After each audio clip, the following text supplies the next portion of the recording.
Buenos días a todas y todos. Vamos a presentar hoy 3 noticias. La primera es: difunden carta falsa de la SEP del regreso a clases.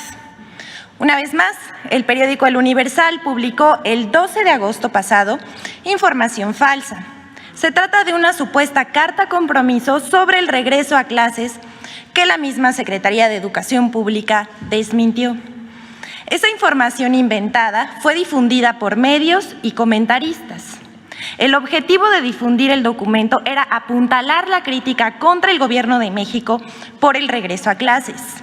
El Universal publicó una nota con el título: "Esta es la carta compromiso de la SEP para el regreso a clases presenciales, pero la carta es pirata, aunque se hizo pasar como un documento oficial".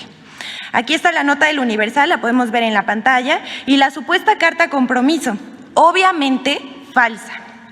La nota describe la supuesta carta en la que señala que los padres de familia deberán revisar todos los días al menor si el menor tiene síntomas relacionados con el COVID-19. A partir de esta nota se desató un debate sobre la responsabilidad del gobierno en la seguridad sanitaria de los estudiantes menores de edad. Aquí vemos también en pantalla periodistas y medios que difundieron la noticia falsa. Aquí hay un tuit de López Dóriga, Denise Dresser, Azucena Oresti, el periódico Milenio. A pesar de que la SEP advirtió que la carta era falsa, ni el periódico, ni otros medios, ni comunicadores que la publicaron desmintieron o aclararon el asunto. Aunque otros medios publicaron otra carta que también resulta falsa, porque no es un documento oficial. Sobre este asunto ya lo aclaró el presidente de la República, Andrés Manuel López Obrador, quien precisó que no se pedirá ninguna carta responsiva a los padres de familia en el regreso a las clases presenciales. Que nadie se preocupe, dijo. El regreso a clases es voluntario, no es obligatorio. Si no se quiere llevar a los niños, no se llevan. Van a seguir habiendo clases por internet. Actualmente, hasta la UNICEF está de acuerdo en que es mejor que niñas y niños regresen a las clases presenciales, ya que las consecuencias del confinamiento son más dañinas para su salud que el riesgo de contagio por COVID-19. Hasta aquí la primera nota. La segunda tiene que ver con el diario Reforma, que publica un título amarillista sobre la saturación en hospitales infantiles. Ahí está en portada, publicado. El periódico Reforma publica en su primera plana de ayer, 17 de agosto, una nota con el título "Saturan por COVID hospitales infantiles".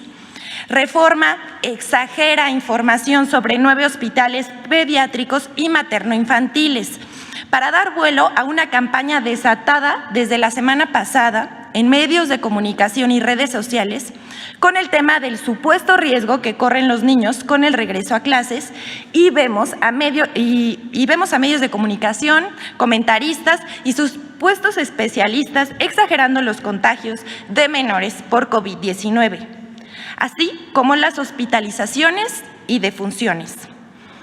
Aunque cualquier muerte nos duele y nos solidarizamos con las familias que han perdido un ser querido, precisamos que la situación de los menores respecto a la pandemia no es como la pintan hoy los medios de comunicación y opinadores.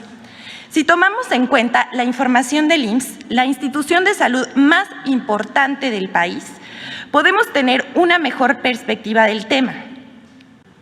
De 7,605 hospitalizados que había el día de ayer en todo el país, solo hay 128 menores de 19 años, es decir, apenas el 1.6% de los hospitalizados. En el caso de la Ciudad de México, de donde se ha difundido más información, había 1,019 hospitalizados en el IMSS, de los cuales apenas 17 personas son menores de 19 años, o sea, el 2%. Otro ejemplo es el Hospital Nacional de Pediatría. De 168 pacientes hospitalizados, apenas una tercera parte tiene COVID o sospecha de la enfermedad. Aquí vemos el cuadro del IMSS, donde nos muestra que apenas el 2% de los hospitalizados son menores de 18 años. Vemos ahí en la gráfica del pastel, que el 58% de los hospitalizados, esta gráfica es de ayer, tiene mayor a 50 años, 58%. De rango de edad de 31 a 50, el 33% de los hospitalizados. De 19 a 30 años, el 7%. Y solo el 2% son menores a 19 años. Es importante destacar que se trata de una verdadera campaña por causar miedo entre la población sobre el asunto del aumento sin control de los contagios de niños y niñas y dar la impresión de que se está saturando los hospitales infantiles por el COVID-19, lo cual no es verdad, es falso. La semana pasada comenzó a difundirse información y desinformación sobre los contagios de COVID en menores. El miércoles 11 de agosto, el periodista Ciro Gómez Leiva, en su programa de Radio Fórmula, divulgó que el Hospital Infantil de México Federico Gómez estaba al 100% de su capacidad, lo cual fue desmentido por el hospital y por la Secretaría de Salud, pero de poco sirvió, porque esa noticia comenzaba a difundirse en medios de comunicación y en redes sociales. Aquí vimos el tuit de Ciro Gómez Leiva y varias notas que hicieron ecos de esta información falsa. Está el hospital, está Televisa, Infobae y Vanguardia MX. También queremos hacer la aclaración, el hospital ese día, 11 de agosto, tenía el 70% de las camas ocupadas solamente de COVID, que eran 18 de 26 camas. La última nota dice, medios toman unos datos y omiten otros para concluir que aumentó en 12% la población sin servicios de salud. Bueno, aquí las notas, entre los que se encuentran Joaquín López Dóriga, Expansión Política, El Financiero, El Heraldo, Animal Político, entre otros. Tomando en cuenta los datos del Coneval, los medios difundieron que 35 millones de mexicanos carecen de acceso a la salud y que esa situación había aumentado 12% entre 2018 y 2020. Todo eso no es verdad. 99% de los mexicanos que demandaron un servicio de salud fueron atendidos según los mismos datos de Coneval. Hoy el derecho a la salud es universal y cualquier mexicano tiene derecho a ello. Antes existía el Seguro Popular, pero no era para todos y tenía que pagarse una cuota. Hoy la atención y los medicamentos son gratuitos para todas y todos los mexicanos que la soliciten. Pero aclaramos, el Coneval hizo 2 preguntas sobre salud en una encuesta sobre pobreza multidimensional. Una pregunta sobre acceso a la salud. Ahí el Coneval registró que las personas sin acceso a la salud habían aumentado 12%. Esto es porque muchos desconocen que tienen derecho a cualquier servicio público de salud si lo solicitan, pero al no contar con una credencial o un seguro por escrito, respondieron que no tenían acceso a servicio de salud. El INSABI es una institución creada apenas hace 8 meses para promover el acceso universal y gratuito a los servicios de salud para la población sin seguridad social.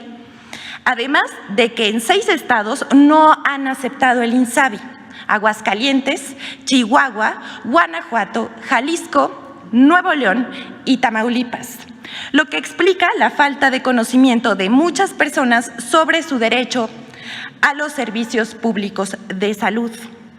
Pero hay otra pregunta que registra el Coneval sobre el acceso a los servicios de salud que es más relevante.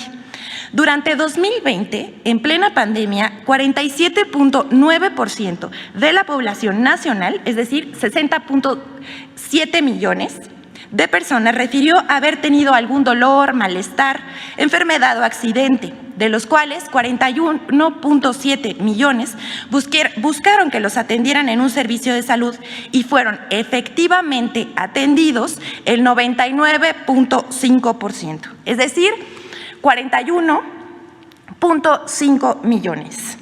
En síntesis, 1 de cada 3 mexicanos recibió atención en un servicio público de salud, cifra que debe entenderse por la situación de emergencia sanitaria en 2020, donde los servicios públicos asumieron el mayor peso en la respuesta a la COVID-19, en el que se redujo la movilidad de la población e incrementó su temor al riesgo de contagiarse en las clínicas u hospitales.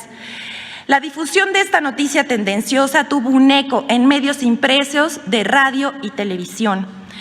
Y también, nadie, o casi nadie, informó del dato del 99% de las personas que solicitaron un servicio de salud lo habían obtenido. Incluso el director de Excelsior, Pascal Beltrán del Río, en su programa de radio dijo que lo único que se hizo en este gobierno es quitarle el derecho a la salud de los más pobres. Pero a propósito de él, queremos compartir este tuit que fue citado ayer por el presidente de la República. Se trata de una síntesis de lo que a su leer entender es la cuarta transformación. Saque usted sus conclusiones. Aquí el tuit. Leer por adoctrinamiento, comer frijoles, poseer un solo par de zapatos. La receta de la 4T para ser feliz. Válgame. Y agrega en otro tuit. Y no aspirar a nada. Que no exagere, solo queremos transformar México. Es cuanto, presidente.